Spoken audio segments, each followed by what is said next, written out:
Welcome to Film in 5D, the show about everything film with the A7S III. I'm Aaron Hammock, and today we'll be returning to the Apogee Symphony Desktop for firmware update 1.2 and diving into some of the FX plugins.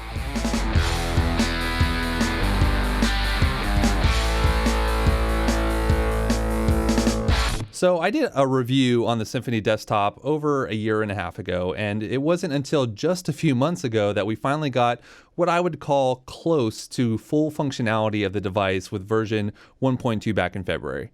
With this current release, you can now use all 5 FX plugins in addition to the other ECS Channel Strip directly on board your Symphony Desktop. Now, I briefly covered the ECS Channel Strip in my review, so today I want to focus more on the additional 5 plugins, including the Mod EQ-6, ModComp, Pultec EQP-1A, Pultec MEQ-5, and the Opto 3A compressor.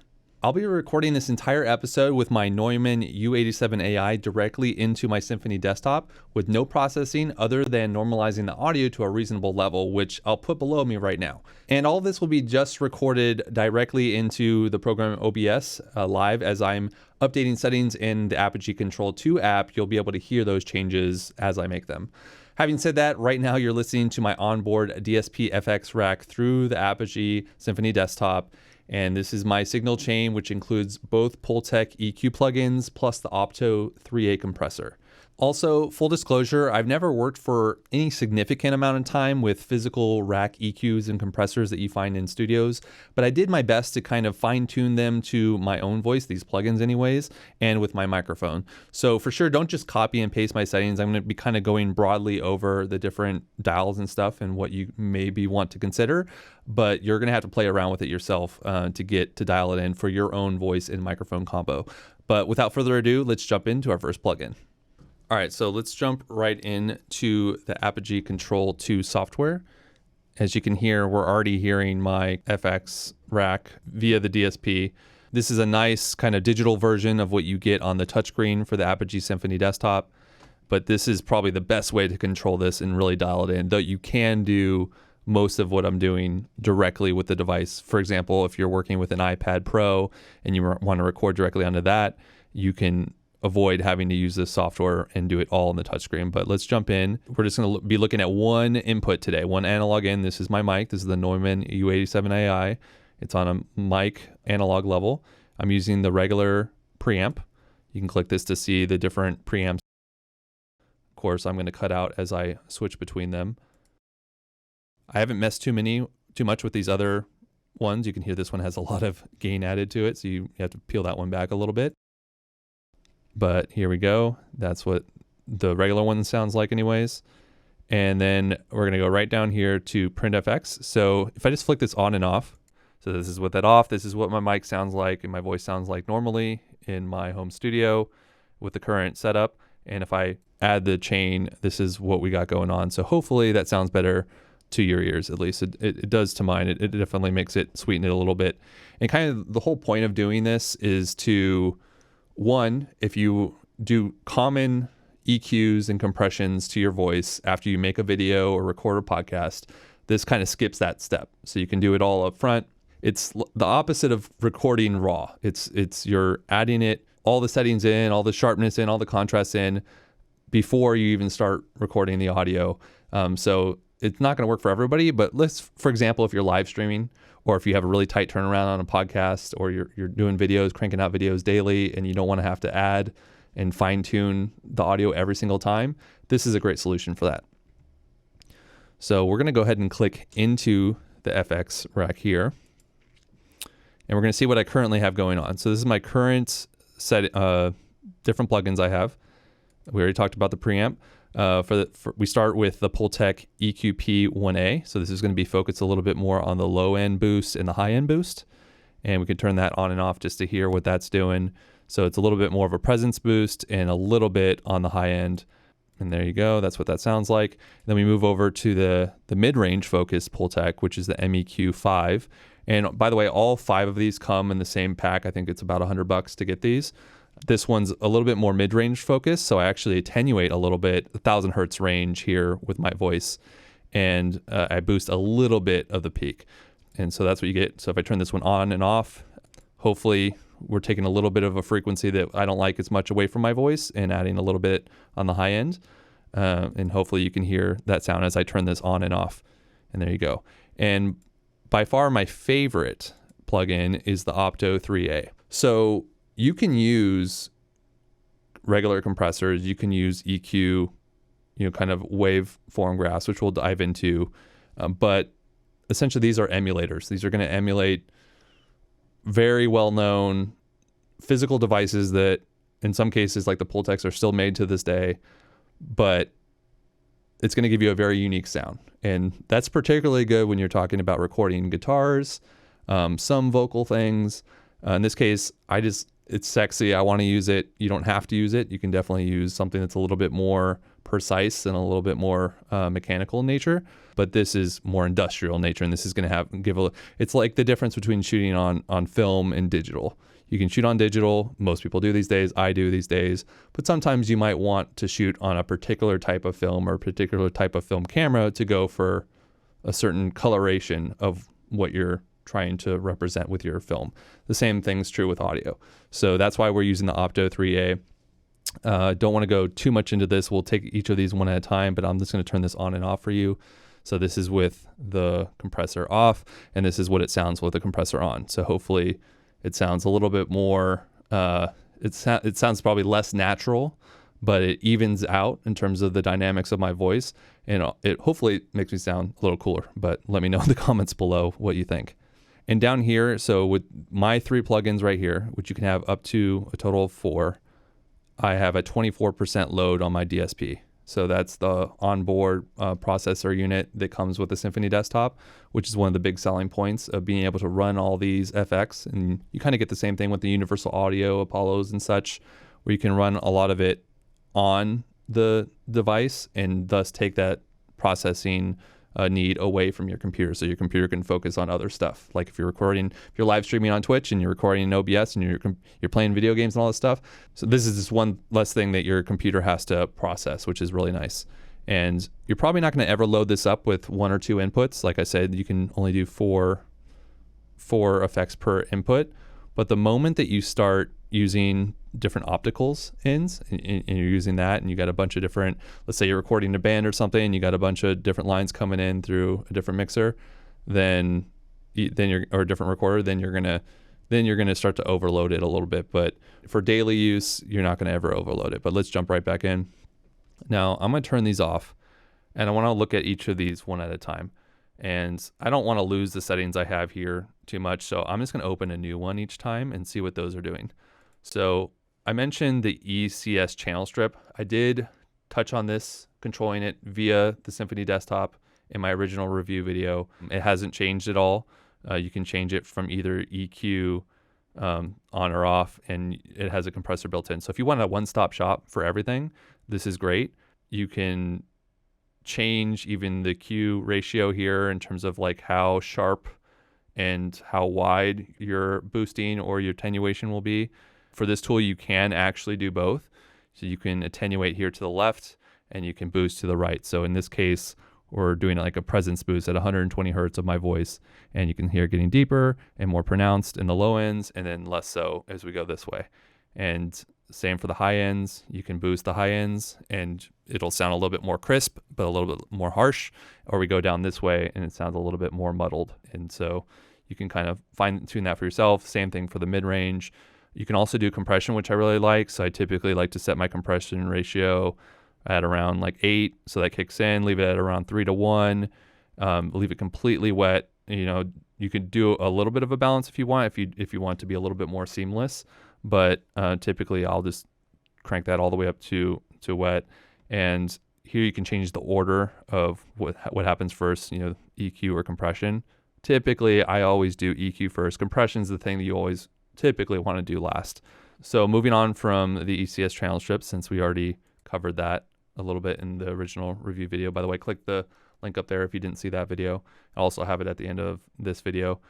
We'll go on to the mod EQ. So this is more typically what you're going to see in an editor. Let's say you do a high pass and you typically set that around, you know, you don't want to set that too high, but let's say you set it at like 80 hertz and you can have that be more flat or more sharp. I typically do it sharp. I typically don't want, especially when it comes to vocals, I don't want a bunch of room noise coming through. So I cut that out, low rumble, stuff like that. Then I'll go to this one. Maybe it's a little bit more of a presence boost like we were doing before, and not too much, around 3 decibels there. And then let's say I like to do a high shelf. So I turn that up a little bit. And this isn't for everybody. It's just going to depend on your voice. This is what I like. You don't want to crank this up too much, especially for a podcast, because it's going to hurt your listeners' ears. But maybe a little bit of a high shelf there, around 5 decibels near the end. And then you would go in and and I'm going to change the Q level of these way down. And I typically will cut first. So I'm going to turn this one off for now. We'll go this one, change the Q level of that to that. And I'll typically find a hertz range that's, that's not as good for my voice. So this one sounds a little bit, hollowy or echoey, or, like I'm in a tunnel. So I might pull that one down just a little bit, maybe about 3 decibels. And just for the sake of time, we'll do one more. We'll do a boost. And so let's turn this one back on.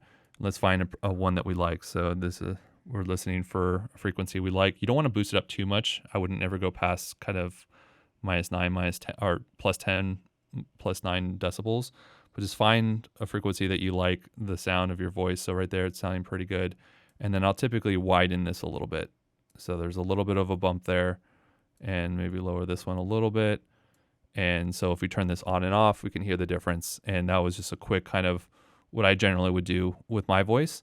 And so you can do this before you ever record. And so it's essentially baked into your recordings. And you really have to dial it in, because you're not going to be able to do too much to remove what you've added, but it's definitely something that can help speed up your workflow. Let's go over to the compressor side of this. So we'll close. That's fine. We'll just delete it, and we'll go to the ModComp. So this one, very similar to the ECS Channel Strip, where we can set a threshold. So we'll do the same as we were doing before it at -8. And then you can do a ratio. I usually do about 3 to 1. That sounds pretty natural to me. The higher you go, the more harsh. And you can even see it on the line up there. Right here as we're looking, you can see how much things get compressed as you crank that up. So we don't want to do that too much. So 3 to 1 is a pretty natural one. So put that there. I usually like to soften the knee a little bit, so you can see same spot what it's doing. So this just chooses when it starts to kick in, the compressor, and it's a little bit more of a natural gradient. It's like using an S curve versus using the simple contrast, your Lumetri color effect in Premiere, for example. And then I'll put my attack all the way down. Typically we're going for short moments where I maybe laughed or coughed or said a word particularly loud. We want to bring those ones down. We don't want to compress our entire voice, because then it's going to start to sound really crunchy. And then we want it to release like pretty quickly too. So we'll set that around 250 is fine. And we're not going to do any makeup here. If you set a really low threshold, so let's yank this down, and you can hear my voice is starting to get really compressed. At some point, the more you yank this down, the quieter your voice is going to get, because the high end shelf of, if your voice was hitting -12 dB, it's going to go down to -20 dB. So in that case, you might want to do some makeup in terms of boosting it more, but we're not going to do that. And here's an example of, so if we copy this to Monitor FX and we go over here, click on this one, waiting for this thing to load, you can see we're up to 31%. So now you can see 2 different views of what your compressor is doing. So as you bring this threshold down, you can see the compressor starts to kick in more. So it's going to depend on how loud you want your, and we're not changing anything live here. We're in the Monitor FX, so you're not going to be hearing any difference as I change this.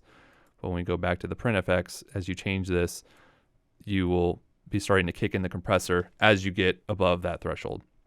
This video isn't about compression and all that stuff, so I'm going to move on. But that is the ModComp. You can also switch to a sidechain. So here in the sidechain is where you could isolate particular frequencies that you don't want to be impacted as much. So you can have it be more on the high end or more on the low end in terms of where, and you can hit listen here and you can hear what part of your voice, and hopefully this is changing for you too, what part of your voice. So this part of my voice is now going to be compressed. This part of my voice is going to be compressed. So that's what the sidechain does, and that's also going to be a feature in one of the future plugins we're going to look at.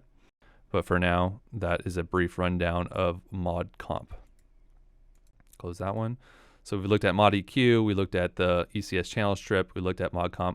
Now let's look into my specific signal chain.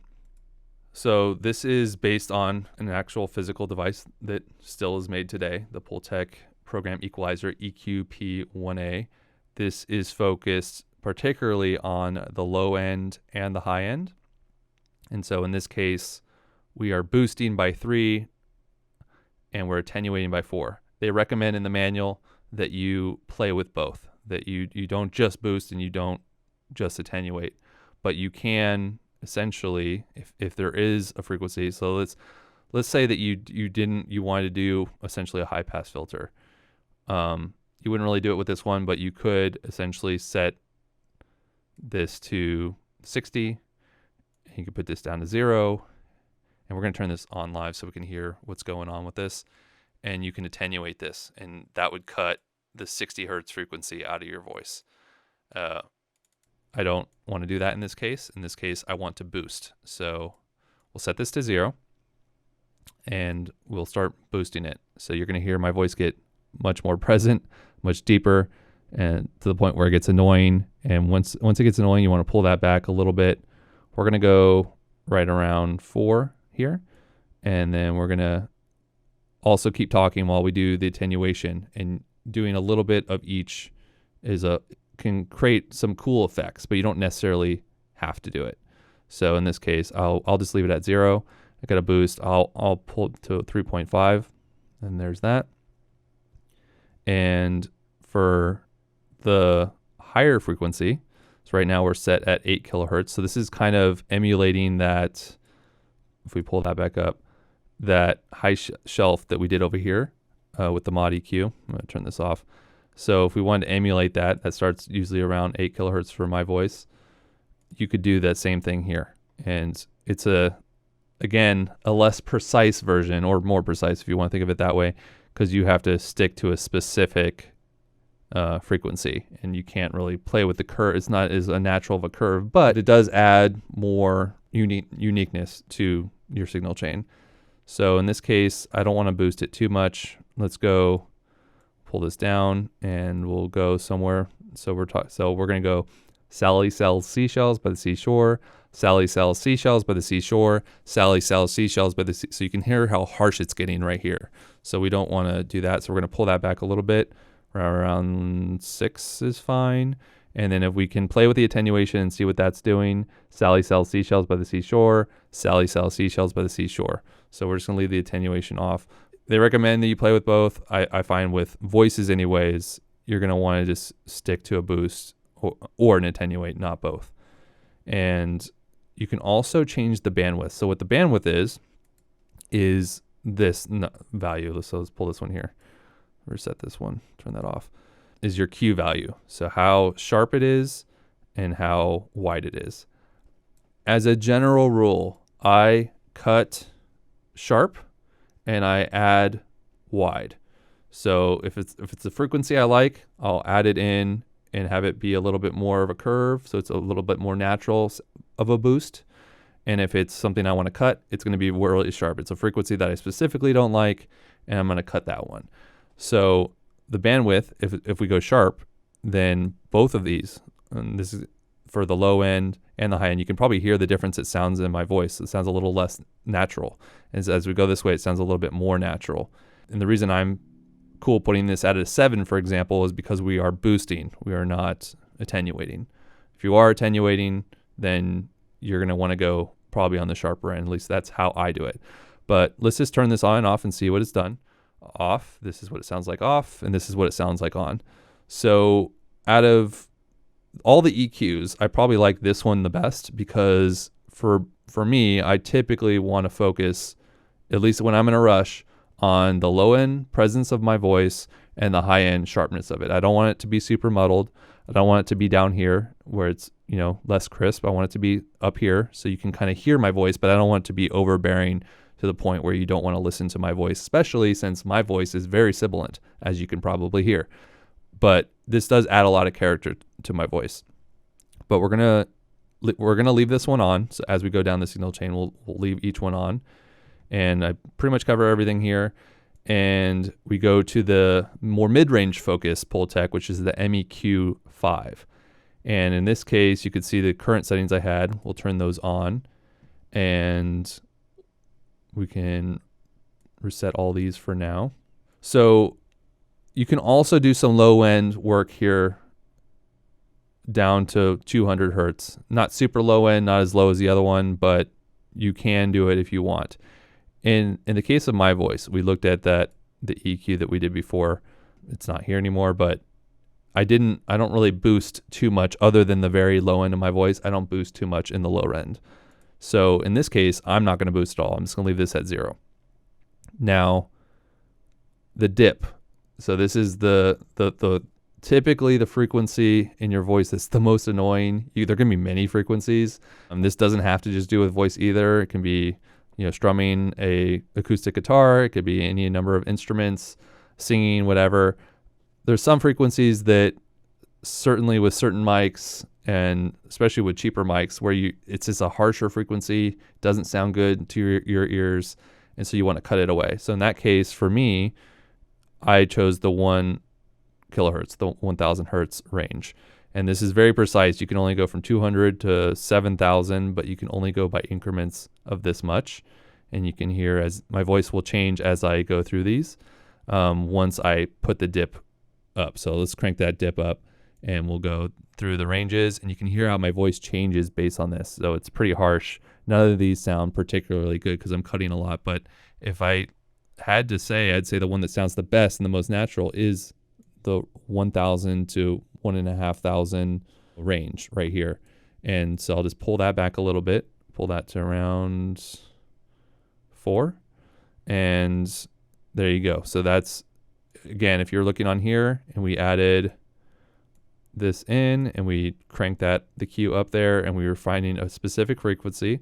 So let's just turn this off and let's turn this on. And so let's find a frequency in my voice that I don't like. So that lower end one isn't particularly great in the 400 to 500 range. So I could cut there if I wanted to. Unfortunately with the Pultec, turn that off for a second. The Pultec, you go from 300 to 500, so you can't really go right 400, right where I would want to cut that out. So as we're looking for, we want to hear what it's doing to our voice. So that frequency doesn't sound super great, and this frequency sounds fine. So we're just searching here. You don't boost it up too much. You want to keep it right around 9. And I think 500 actually I don't love. So I'm actually going to change my mind here live as we do this, and I'm going to go down to 500, and I'm going to do a dip there. So that's with it all the way down. You don't attenuate it that much, but maybe around 4. And we'll turn that on and off and just try to hear what's that doing to our voice, and is it helping at all? And so that's what that sounds like. But we also can do another boost here. So you could just attenuate with this one if you're using the other one, because you're already doing a high-end boost here and a low-end boost here. But as you saw with my EQ that we did before, cut back to that one, I do a little bit of a boost around 5, and I do a high-end shelf around 8. So we have the high-end shelf, which is right around here. It's not exactly a shelf, but it's a boost up there. And for this one, I want to boost that 5. So I'll crank this up until it sounds completely ridiculous, and those S sounds are really starting to be pretty harsh. I'm gonna pull that back a little bit to, let's do right around 6. So hopefully that sounds good to your ears. We'll turn this on and off. So we're cutting in the 500 hertz range, and we're adding in the 6 kilohertz range, 6,000 hertz range. So this is what it sounds like with it on. This is what it sounds like with it off. On, off. Again, this is Sally sells seashells by the seashore. Sally sells seashells by the seashore. Sally sells seashells by the seashore. Okay, so that's the MEQ-5. So that one's really good for mid-range. Again, cutting specific frequencies you don't like, and also doing maybe a higher end boost if you want. Again, this is all my personal preference. I'm sure there's audio engineers that want to throw something at their screen right now based on the settings that I'm choosing. Maybe I'm completely destroying my voice. Let me know what you think. Last but not least, we will go to what is probably my favorite of the FX rack plugins, and that is the Opto 3A. So this is a compressor, and unlike the ModComp compressor, it's less digital and precise. It's based on an actual hardware compressor and limiter. We are going to use the compressor and not the limiter. We're going to turn this on though, and this is probably the final touch that you want to add is the compressor. And after you've done your signal chain with all your EQ plugins, you want to add, assuming that you're not doing something crazy like adding echo or reverb or some auto tune effect or something, compressor is the last thing that you would add. So this is what it sounds like with it off, and this is what it sounds like with it on. Definitely puts the final touches on your voice. Let me know if you think that sounds good. So you can change it from being a compressor to a limiter if you want. If you want to have a hard limiter, or if you want to have something so a limiter is not going to let things go above a certain volume, and a compressor is going to take things that are above a certain volume that aren't already clipping and bring them down below the volume. So it compresses your waveform, thus reducing the dynamic range of your voice, but allowing you to increase the volume of your voice, especially if you're doing like an online live stream, so that people can actually hear you without having to crank up the volume and turn it down based on if you're talking quiet like I am right now, or you're getting really loud. So the compressor is going to prevent that from going over the top. Again, not a video about compression, but that's what it is. But here we have the peak reduction. So that's how much it's going to reduce. The amount it's going to reduce. This is kind of your essentially your threshold and your ratio that you're going to bring it down to. That's what this is doing right here.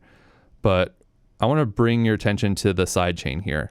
And this is really what I like about this compressor specifically. So we're listening to the sidechain now, and we did have the sidechain when we were doing the ModComp earlier. And I showed you how you could put the compressor on the high end or the low end, or you could have it do all of it. So the sidechain is essentially having you isolate specifically what you want to compress. Now, again, you're going to leave this on 100% FX. You can try to blend it if you want.